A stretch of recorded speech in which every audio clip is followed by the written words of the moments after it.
May mga sandali sa umaga na parang tahimik ang lahat, pero sa loob mo may bulong. Parang may gustong sabihin ng langit. Sa mga oras na, yon kapatid, tandaan mo, hindi ka nag-iisa. Ang Diyos ay gising na. Bago ka pa man tumingin sa telepono o humigop ng kape, narito siya, naghihintay sa iyo. Handa siyang makinig, handa siyang kumilos, handa siyang ipagtanggol ang iyong pamilya ngayong araw. Kaya huwag mong hayaang lumipas ang umagang ito nang hindi siya nakausap. Sinasabi sa awit 121:2, ang Panginoon ay tagapag-ingat mo, ang Panginoon ay lilim mo sa iyong kanan. Hawakan mo ang pangakong ito, hindi kanya iiwan. Kaya ngayon, tumahimik muna tayo.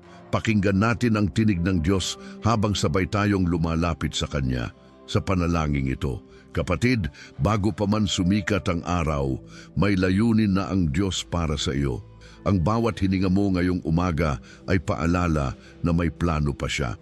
Hindi mo kailangang malaman ang lahat ng detalye. Ang mahalaga, alam mo kung kanino ka lalapit. Sa bawat gising mo, may bagong habag, may bagong simula. Kaya sa panahong ito, huwag mong hayaang mapuno ng ingay ang puso mo. Tumahimik ka sandali. Damhin mo ang presensya ng Diyos na dumarating sa katahimikan.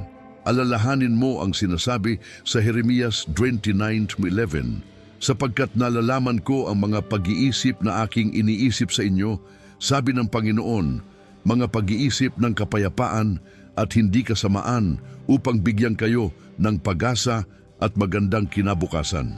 Iyan ang dahilan kung bakit narito ka ngayon.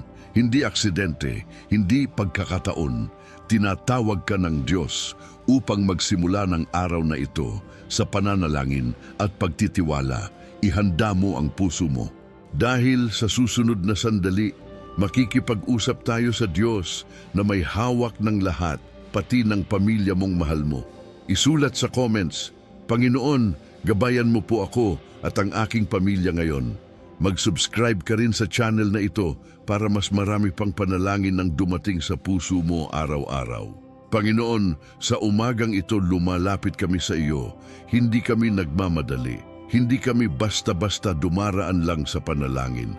Dahil alam namin, ang bawat salitang bibitiwan namin ngayon ay maririnig mo. At higit pa doon kikilos ka. Hihipuin mo ang puso namin at babaguhin mo ang direksyon ng araw na ito. Kaya bago ang lahat, tinataas muna namin ang aming puso sa iyo lamang. Sa iyo lamang, Panginoon. Maraming salamat sa paggising namin ngayong umaga. Sa katahimikan, sa hangin, sa liwanag, sa bawat hininga, ito'y patunay na hindi pa tapos ang kwento ng aming buhay. At kung hindi pa ito tapos, ibig sabihin may ginagawa ka pa, Panginoon. May hinahanda ka pa. Kaya narito kami, humihinto sandali upang kilalanin ka at isuko ang lahat sa iyo. Ama, ngayon pong umaga, gusto naming simulan ng araw hindi sa pag-aalala, kundi sa presensya mo. Hindi sa balita ng mundo, kundi sa salita mong buhay. Kaya linisin mo po ang puso namin, alisin mo ang pagod, alisin mo ang ingay sa isip namin, pawiin mo ang pagkalito, at palitan mo ng kapayapaang hindi kayang ibigay ng mundo. Gusto lang naming manahimik sa ilalim ng iyong lilim. Kaya't sinasabi namin ngayon, Ama, narito po ako, narito kami, narito ang aming puso, narito ang aming pamilya, kayo na po ang bahala sa lahat. Hindi namin hawak ang bukas, pero alam naming hawak mo ito. At sapat na iyon, dakilang Diyos, itinatapat namin sa iyo ang bawat miyembro ng aming pamilya. Ang asawa, ang mga anak, ang mga magulang, ang mga kapatid, kahit ang mga hindi namin kasama ngayon, pero nasa puso namin. Lord, balutin mo po sila ng iyong proteksyon. Palibutan mo ang aming tahanan ng iyong mga anghel at tanggalin mo ang anumang espiritu ng kaguluhan, pag-aaway, pangamba o sakit. Ang tahanan naming ito ay para sa iyo lamang. Panginoon, basbasan mo po ang araw na ito. Anuman ang aming haharapin, mga desisyon, trabaho, lakad, kahit ang mga hindi inaasahang balita, ihanda mo ang puso namin na manalig sa iyo. Bigyan mo po kami ng mata na nakakakita ng pag-asa, ng tenga na nakakarinig ng tinig mo, Ang puso na marunong maghintay sa tamang oras mo at sa oras na parang kami pinanghihinaan, paalalahanan mo kami ng iyong pangako sa awit 121:7-8. Ingatan ka ng Panginoon sa lahat ng kasamaan. Iingatan niya ang iyong kaluluwa. Ingatan ng Panginoon ang iyong pagpasok at ang iyong paglabas mula sa panahong ito at magpakailanman. Ama, marami po sa amin ang may mga dinadala, may sakit, may iniisip na problema sa pera, may iniintinding kinabukasan, may pamilyang nasa malayo. Pero sa kabila ng lahat, ngayon po, inilalagay namin ang mga pasaning ito sa paanan ng iyong trono. Sapat ka, Panginoon. Sapat ang kabutihan mo. Sapat ang kapangyarihan mo. Sapat ang grasya mo. At hindi lang po kami humihiling. Kami nagpapasalamat din dahil alam naming bago pa namin hilingin, ikaw ay kumikilos na. Bago pa namin ilabas ang panalangin, ikaw ay may sagot na. Kaya salamat, Ama. Salamat sa pagmamahal. Salamat sa pagkalinga, salamat sa kapatawaran, salamat sa pagbabantay, salamat sa biyayang hindi nauubos.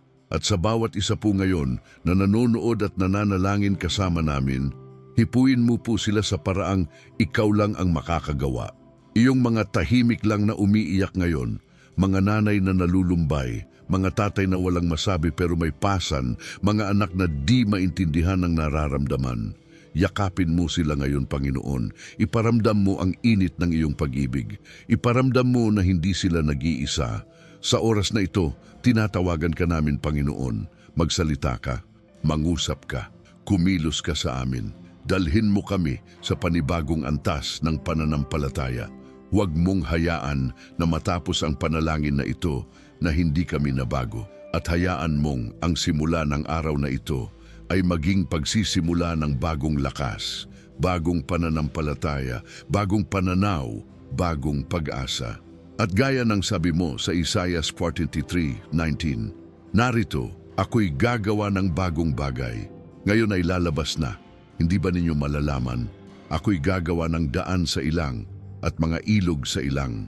Panginoon, gawin mo ito ngayon, sa araw na ito, sa aming pamilya. Gawin mong bago ang aming pananaw, ang aming pagtitiwala, ang aming paglalakad kasama ka, dahil ikaw lamang ang aming sandigan, ikaw lamang ang aming pag-asa, ikaw lamang ang aming tagumpay. Sa pangalan ni Jesus, ito po ang aming panalangin. Amen. Ngayon habang tahimik pa ang paligid, hayaan mong ang mga salitang ito ay manatili sa puso mo. Huwag mo agad tapusin ang video. May mensahe pa ang Diyos na nais niyang ibulong sa iyo. Kaya manatili, makinig at damhin ang presensya niya. Isulat sa comments, gabayan mo po ang pamilya ko, Panginoon. O kaya banggitin ang pangalan ng iyong asawa, anak o kapamilya na gusto mong ipagdasal natin. At kung gusto mong maging bahagi ng ating pamilya ng panalangin, mag-subscribe ka na para araw-araw mong maramdaman ang presensya ng Diyos sa buhay mo. Alam mo, kapatid, may mga sandali sa buhay na kahit ilang panalangin na ang iyong binigkas, parang walang sagot. Parang tahimik si Lord, parang ang tagal ng kilos niya. Pero sa gitna ng katahimikan, merong ginagawa ang Diyos. Hindi siya natutulog, hindi siya nagkukulang, hindi siya nakakalimot. Naalala mo si Noe? Isang simpleng lalaki, walang titulo, walang tagasunod. Pero nakarinig ng utos mula sa Diyos, gumawa ka ng arka. Sa panahong iyon, hindi pa umuulan, wala pang baha. At kung iisipin, parang baliw ang dating ng ginagawa niya sa mata ng tao. Pero si Noe, hindi tiningnan ng paligid. Hindi niya sinukat ang posibilidad batay sa karanasan ng iba. Tumalima siya, sumunod siya, dahil narinig niya ang tinig ng Diyos. Isipin mo to, taon ng ginugol niya sa paggawa ng arka, taon ng panlalait, ng pagtawa ng tao, ng pagdududa. Pero tuloy lang siya. Hindi siya nagpatinag dahil may pangako, may direksyon, may utos na malinaw. At dumating nga ang ulan, dumating ang baha, at ang arka na tila katawa-tawa sa simula. Iyon ang naging kanlungan ng kanyang pamilya. Iyon ang naging sagot ng Diyos para sa kanilang kaligtasan. Sa panahon ngayon, maraming Noe sa paligid natin. Maaring isa ka na doon. Gumagawa ka ng mabuti pero parang walang nakakakita. Nagpapakahirap kang buuin ang pamilya mo, itaguyod ang pananampalataya, maging liwanag sa bahay, pero parang hindi nila nauunawaan. Pero kapatid, pakinggan mo to, hindi sayang ang ginagawa mong tama. Nakikita ng Diyos ang bawat pako ng pananampalataya na ipinupukpok mo araw-araw. May panahon ng pag-ulan at kapag dumating iyon, ang pagsunod mo ngayon ang magiging taguan mo. Ang pananampalataya mo ngayon ang magiging bubong na magtatanggol sa pamilya mo. Sabi sa Hebreo 11:7, sa pananampalataya ay nagtayo si Noe ng isang daong upang iligtas ang kaniyang sambahayan. Tandaan mo ito, ang iyong pananalig ngayon ay hindi lang para sa sarili mo, kundi para rin sa iyong buong sambahayan. Kapag nananalangin ka tuwing umaga, hindi lang ikaw ang pinapaging banal ng Diyos, kundi pati na rin ang paligid mo. Kapag pinili mong magpatawad kahit masakit, may binabasag kang kadena sa espiritu. Kapag nagdesisyon kang magpatuloy sa kabila ng pagod, may binubuksan kang pinto sa langit para sa mga anak mo. Ang Diyos ay Diyos ng pamilya. Hindi Kanya kayang kalimutan ang bawat luha mong iniyak para sa asawa mong malayo sa iyo. Hindi Kanya nakakalimutan ang mga dasal mong paulit-ulit para sa anak mong naliligaw ng landas. Ang mga panalangin mo, kapatid, ay hindi nawawala. Lahat ng iyon ay iniipon niya, gaya ng insenso sa harapan ng trono niya. At darating ang araw, na bubuhos ang ulan, hindi ulan ng parusa, kundi ulan ng sagot, ulan ng kalinga, ulan ng tagumpay. Maaring hindi mo pa nakikita ngayon, maaring ang paligid mo ay puno pa rin ng pagdududa, ng kawalang sigla, ng pagsubok. Pero gaya ni Noe, huwag kang titingin sa labas. Tumutok ka lang sa utos ng Diyos. Gawin mo lang ang pinapagawa niya sa iyo. Magpatuloy ka lang sa pananalangin, sa pagsunod, sa pagtitiwala, sapagkat ang bunga ng pananampalataya ay laging mas matamis kaysa bunga ng alinlangan. Isipin mo rin si Noe bilang ama. Sa bawat araw na gumagawa siya ng arka, hindi lang kahoy ang kanyang hinahawakan. Buhay ng kanyang mga anak ang kanyang pinangangalagaan. Isipin mo yan, nanay. Isipin mo yan, tatay. Ang bawat panalangin mo ay kahoy na nagpapatibay sa arka ng inyong tahanan. Ang bawat desisyon mong sumunod kay Lord ay pako na nagpapatatag sa bubong ng inyong espiritual na buhay. Huwag mong bitawan ang pananampalatayang iyan. Huwag kang magsasawa, huwag kang manghina kasi may gantimpala ang tapat. May dumarating na tagpo sa buhay kung saan sasabihin mo sa sarili mo, buti na lang hindi ako bumitaw. At darating yon, kapatid, kaya huwag mong sukuan ang panalangin mo. Huwag mong sukuan ang pamilya mo dahil hindi ka rin sinusukuan ng Diyos. Ngayon, habang tahimik kang nakikinig, baka may iniiyakan ka sa puso mo. Baka may dalang pangamba, alinlangan o pagod ka na sa mga tanong na walang kasagutan. Alam mo ba, hindi mo kailangang sagutin lahat, hindi mo kailangang intindihin lahat. Ang kailangan mo lang ay magtiwala. Dahil sa panahong hindi mo alam ang susunod na hakbang, ang Diyos ang magiging gabay mo. Siya ang magiging daan mo. Siya ang magiging kapayapaan mo. Sabi sa Kawikaan 3:6, tumiwala ka sa Panginoon ng buong puso mo at huwag kang manalig sa iyong sariling kaalaman. Sa lahat ng iyong mga lakad ay kilalanin mo siya at kaniyang itutuwid ang iyong mga landas. Gusto mong maituwid ang direksyon ng pamilya mo? Gusto mong maibalik ang sigla ng tahanan? Gusto mong maranasan ang pagkilos ng Diyos sa araw-araw mong buhay? Simulan mo sa pagtitiwala, ialay mo lahat sa Kanya, at hayaan mong Siya ang bumalot sa inyong buong pamilya. Ngayon gusto kitang anyayahan na huminga ng malalim. Ilagay ang iyong kamay sa iyong dibdib, at sa puso mong may pananampalataya, sabihin sa sarili, Lord, Ikaw ang sandigan ng aking pamilya. Gagawin ko ang bahagi ko, ikaw ang bahala sa resulta. At habang patuloy kang nakikinig, ilapit natin sa Diyos ang mas matinding pananalangin para sa susunod na sandali. I-comment mo ngayon sa ibaba, Panginoon, ginagawa ko ang arka ng pananampalataya sa loob ng aming tahanan, o isulat ang pangalan ng anak, asawa o magulang na gusto mong isama sa panalangin ito. At huwag mong kalimutang mag-subscribe para araw-araw mong maranasan ang lakas na nanggagaling sa panalangin sa umaga. Alam mo, may kapangyarihan ang bawat salita na binibigkas natin kapag ito'y sinamahan ng pananampalataya. Lalo na kapag nagmumula sa pusong handang sumunod, kahit mahirap, kahit masakit, kahit walang kasiguraduhan. Iyan ang uri ng pananampalatayang hinahanap ng Diyos. Pananampalatayang hindi nakabase sa nararamdaman, kundi sa katotohanan ng kanyang salita. Pananampalatayang hindi umaasa sa nakikita, kundi sa pangakong alam mong hindi niya kailanman binabali. Sabi sa 1 Corinto 5:7, sapagkat nagsisilakad tayo sa pamamagitan ng pananampalataya, hindi sa pamamagitan ng paningin.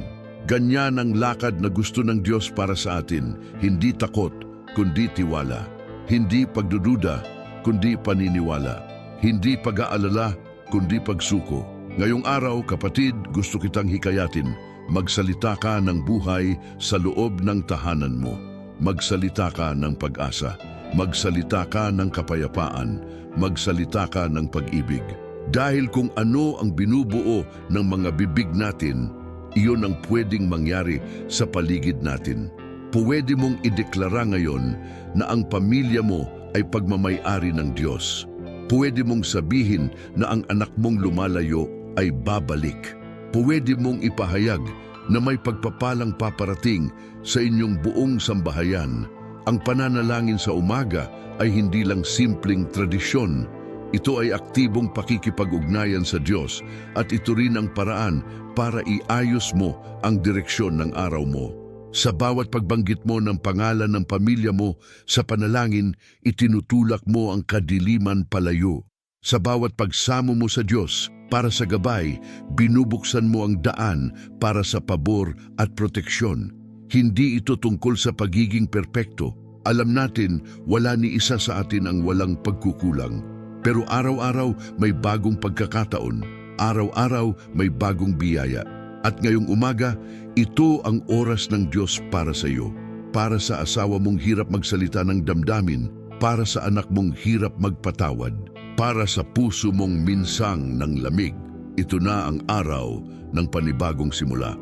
Hayaan mong ang Espiritu ng Diyos ang muling bumuhay ng apoy sa loob ng puso mo. Yung apoy ng pananampalataya, yung apoy ng pag-asa, yung apoy ng pagkakaisa sa pamilya.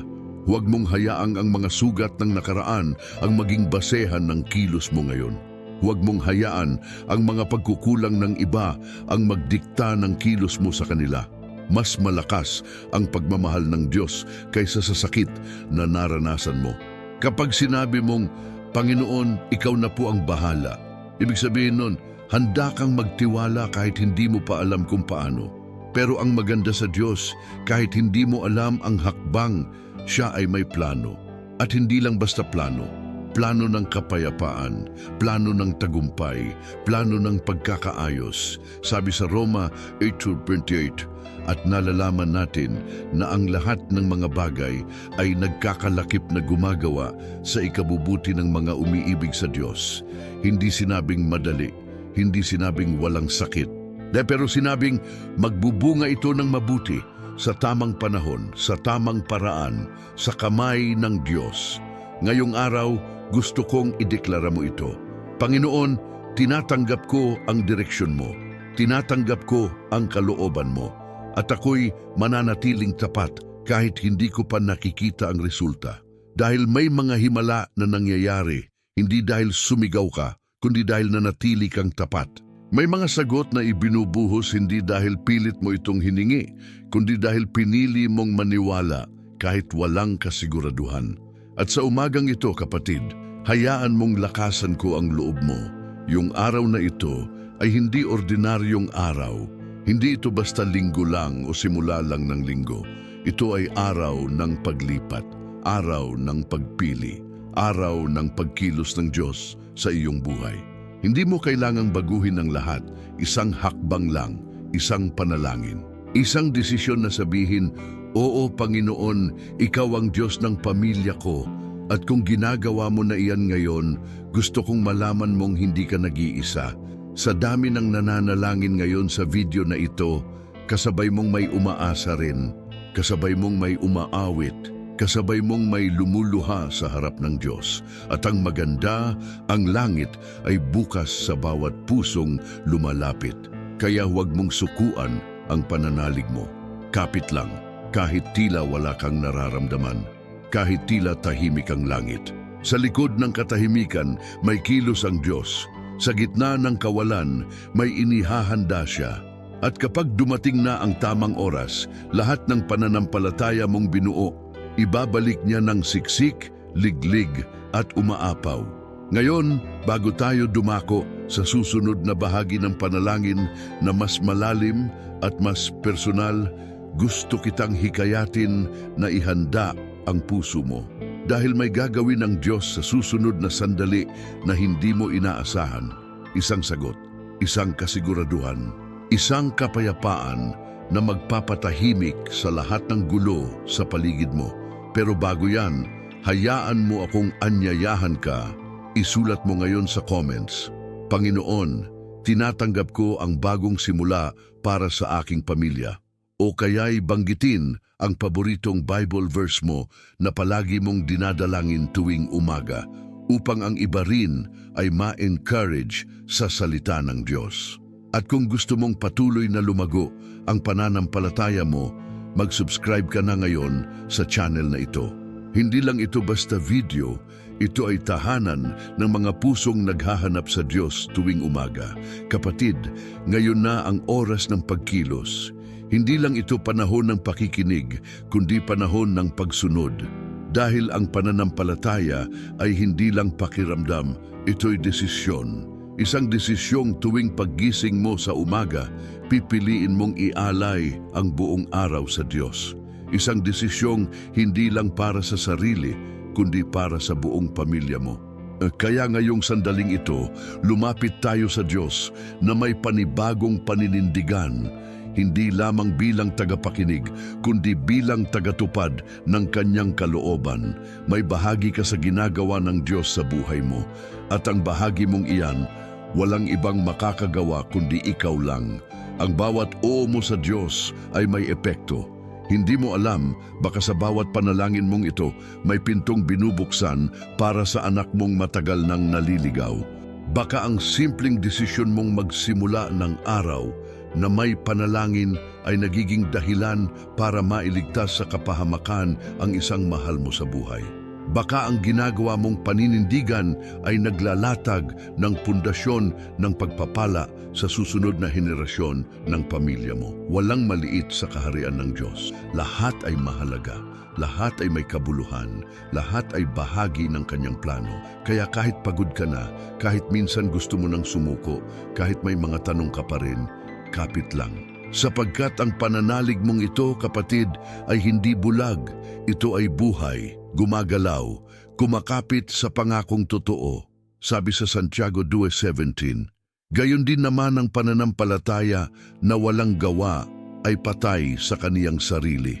Kaya ngayong umaga, hindi lang tayo mananalangin, kikilos tayo, magpapasiya tayo, magpapakumbaba tayo, at magsisimula tayo ng bago sa presensya ng Diyos. Isipin mo ito, bawat umaga ay pagkakataong muli, isang paanyaya na muling umasa, muling magtiwala, muling magsimula.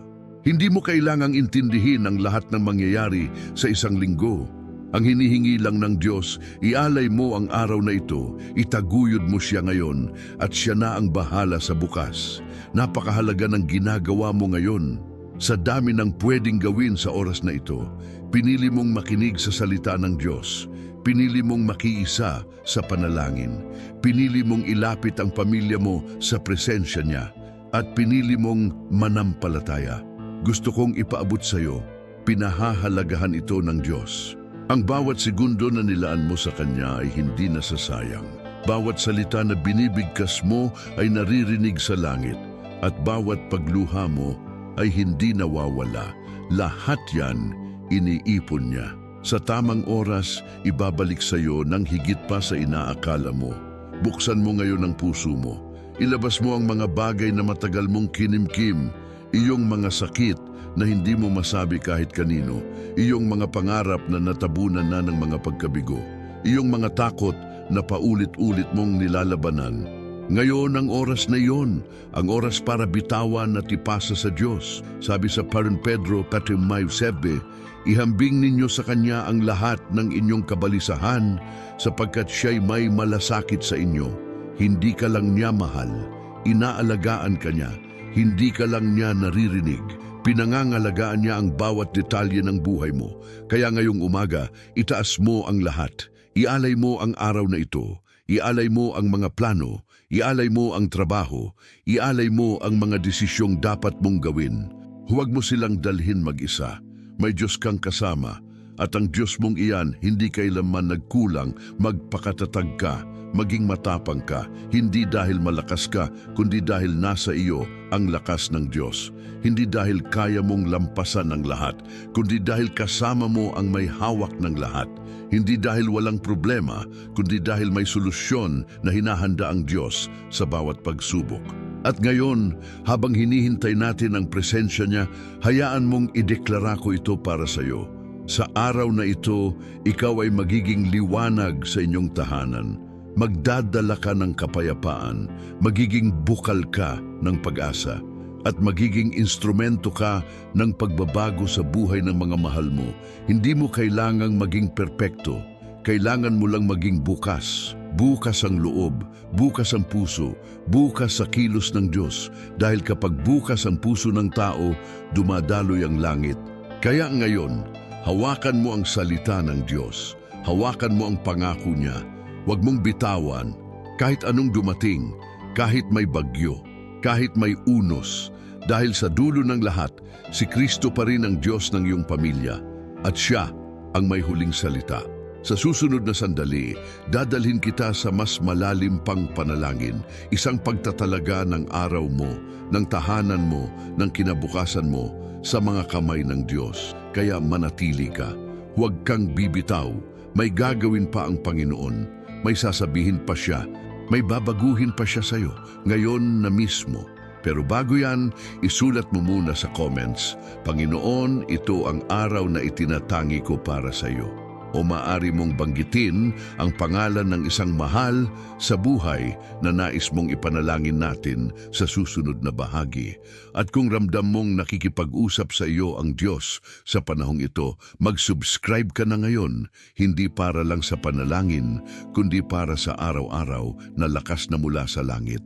Ngayon kapatid, habang tahimik ka lang na nakikinig, marahil may mga salitang dumaan sa puso mo na matagal mo nang gustong marinig. Mga salitang tila ibinulong mismo ng Diyos sa iyo ngayong umaga. Alam niya kung gaano ka napagod. Alam niya kung gaano ka lumaban. Alam niya kung ilang beses kang piniling tumahimik, umunawa at manatili sa pananampalataya kahit hindi madali. At ngayon, sa oras na ito, sa mismong sandaling ito, gustong ipaalala ng Diyos sa iyo, hindi ka niya nakalimutan, hindi ka niya iniwan, at higit sa lahat, mahal ka niya. Mahal niya ang pamilya mo, mahal niya ang puso mong patuloy na lumalaban kahit wala ng lakas. Mahal niya ang katahimikan mong puno ng panalangin. Mahal niya ang mga mata mong namumugto tuwing gabi dahil iniiyak mo sa Kanya ang lahat. Ito ang oras na ibabalik mo sa Diyos ang lahat ng iniiyak mo. Bitawan mo ngayon ang mga takot. Ialay mo ngayon ang mga pangarap. Ipasa mo ngayon ang bigat ng iyong damdamin. Sapagkat narito ang Diyos na hindi malayo. Narito siya sa pagitan ng mga salitang ito. Narito siya sa himig ng panalangin. Narito siya sa puso mong bumubulong. Panginoon, ako'y sa iyo. Panginoon, maraming salamat po sa araw na ito. Salamat sa pagkakataong makalapit sa iyo. Salamat sa lakas na hindi namin kayang likhain sa sarili namin. Salamat sa presensya mong nagpapatahimik sa lahat ng ingay sa paligid. Sa sandaling ito, kami po ay muling sumasambit. Ang aming pamilya ay iyo. Ang aming araw ay iyo. Ang aming kinabukasan ay nasa mga kamay mo. Kahit minsan may takot, kahit may mga tanong, kahit may mga kakulangan, pinipili pa rin naming sumunod. Sapagkat alam naming sa bawat pagsunod, may kasamang tagumpay. Sa bawat pagsunod, may kasamang presensya. At sa bawat panalangin, may kasamang pangako na hindi mo kami iiwan. Ngayon, itinatanghal namin ang pangalan mo sa aming pamilya. Mula sa pintuan ng bahay namin hanggang sa pinakaloob, ikaw ang maghari. Sa bawat kwarto, sa bawat kwentuhan, sa bawat plano, ikaw ang masunod. Gamitin mo kami bilang liwanag sa paligid namin. Gawin mo kaming instrumento ng kapayapaan, ng pag-ibig, ng biyaya. At habang kami lalakad sa araw na ito, hawakan mo po ang aming mga kamay. Gaya ng ama sa batang lumalakad sa unang hakbang, gabayan mo kami. Turuan mo kaming lumakad sa direksyon mo, hindi sa sarili naming daan. At kung kami madapa, itayo mo kami. Kung kami manghina, palakasin mo kami. Kung kami maligaw, akayin mo kami pabalik. Panginoon, maraming salamat dahil ang araw na ito ay hindi basta ordinaryo. Ito ay isang simulang may layunin, isang paglalakad kasama ka, isang panibagong yugto kung saan ikaw ang sentro ng aming buhay at pamilya. At bago namin tapusin ang panalangin na ito, nais naming mag-iwan ng patotoo sa hangin na kahit ano ang mangyari, kami magtitiwala, kami aasa, kami maniniwala. Dahil ikaw ay tapat, ikaw ay mabuti. At ikaw ay Diyos, ngayon, bukas, at magpakailanman. Amen. Ngayon kapatid, kung naramdaman mong nagsalita ang Diyos sa puso mo, huwag mong hayaang lumipas ang araw na ito na walang tugon. I-comment mo ngayon sa ibaba, "Salamat Panginoon, buong araw at pamilya ko iyo na." O kaya naman, banggitin ang pangalan ng isa o dalawang miyembro ng pamilya na gusto mong ipagdasal natin sa susunod na panalangin. At kung hindi mo pa nagagawa, mag-subscribe ka na sa channel na ito para mas lalo kang mapalapit sa Diyos sa bawat umaga. Huwag mo ring kalimutang i-like ang video na ito at pindutin ang bell para araw-araw tayong magsimula ng may panalangin. At ngayon, habang naririto pa ang presensya ng Diyos sa puso mo, pindutin mo ang video na lumalabas ngayon sa screen. May inihanda pang susunod na mensahe para sa iyo. Isang salita na maaring magbago ng buong linggo mo. Dahil minsan, isang salita lang mula sa Diyos, sapat na para pagalingin, patahimikin at paalabin ang buong puso mo.